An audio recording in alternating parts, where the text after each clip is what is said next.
Alrighty, my little adorablenesses. We've got, let's see how many movies I've got. I've got Holy Rollers, I've got MacGruber, I've got Shrek Forever After, and Solitary Man. Alright? Basically, let's make sure I don't have another page here. I think I have another page of movies. I do. And John Robb. Alright? Let me tell you about the only one I can't review for you because I'm seeing it today, which is never a good sign. When they have the all media the day before the movie opens, it's a sign that says, we don't want critics to be able to tell people to stay away from this movie. So I can't tell you to see it or not to see it. As you know, it's a Saturday Night Live sketch. And I was actually reading an interview with the people. It's, Ryan Phillippe is in it, Will Forte, the interview I read said, well, we're not sure this is really a movie. This may be a 3-minute sketch. So, I don't know. But I haven't seen it. I'll tell you about it tomorrow. Fair enough? All right. So, we'll just have to put that one on the back burner. Let me tell you the front burner ones. Well, let's start in no particular order with Holy Rollers, which is Jesse Eisenberg, who is in everything. I think there's not a movie made that Jesse Eisenberg is not in these days. And Justin Barta, who's also on Broadway in Lend Me a Tenor, and he's wonderful. He's nearly unrecognizable in this. This is a story that you'd think would be over the top, except it's based on a true story that actually happened around here. That it was a Hasidic group of people from Brooklyn who were smuggling not diamonds, but drugs, ecstasy, back and forth from Amsterdam. And Jesse Eisenberg sort of morphs in this movie from this kind of sweet, kind of nerdy, clueless kid to a drug dealer.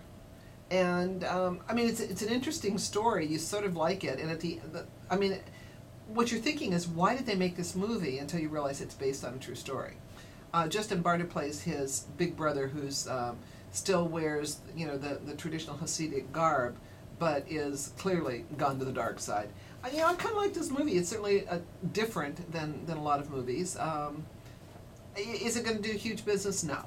But is it an interesting story? Yeah, I think I gave it probably 3 stars, 2 or 3 stars. All right? Shrek Forever. Okay, this is part 3. Have you guys seen a whole lot of publicity about this? I haven't either. And when the publicist said, did you like it? And I said, yeah, that was sweet. I said, how come there's not so much publicity? And she took umbrage. She said, well, no, there is. But for the first 2 Shreks, there was Shrek everywhere. In fact, I thought I know it opened the film festival, the Tribeca Film Festival, but, I just thought maybe it was going straight to DVD because I'd seen so little about it. I don't know. It's a cute movie. If you like the first, I like the first one better than the second one. I like this one better than the second one. The idea is that Shrek is now married and he's got kids, and he and Fiona have settled into domestic bliss. And the donkey, who's Eddie Murphy, has gotten a little fat, and Puss in Boots, who's Antonio Banderas, has gotten very fat. I thought this was a cute movie. The only thing that I didn't particularly like, to be quite honest, is the bad guy in this one.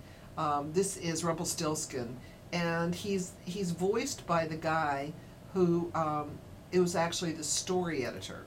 He's not a real actor, and you know what? You can tell. And he has a huge part in this. I think that was sort of a misstep on everybody's part. I much would have preferred John Cleese or somebody, or anybody. But there's some great voices in this: Julie Andrews, Eric Idle, Justin Timberlake, Megan Fox, Jane Lynch, John Hamm, Maya Rudolph, Kristen Schaal, and they don't even have him listed in the credits, which he was in my packet. So Shrek Forever gets probably 3.5, and your kids will like it. Solitary Man is Jesse Eisenberg again. There we go. I told you he's in everything.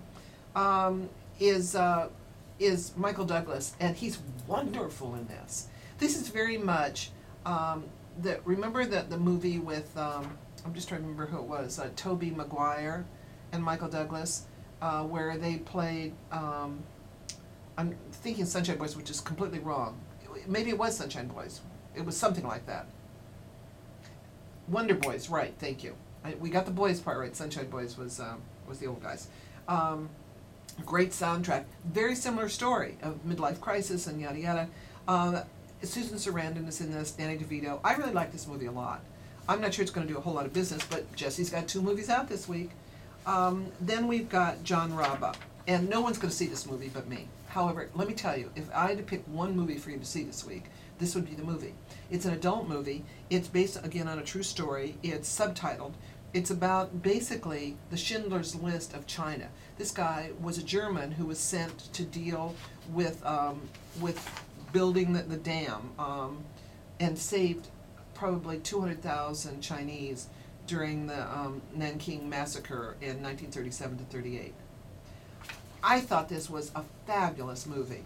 It's well acted. It was something I knew nothing about. It's a part of the world I didn't know very much about, a part of history I didn't know very much about.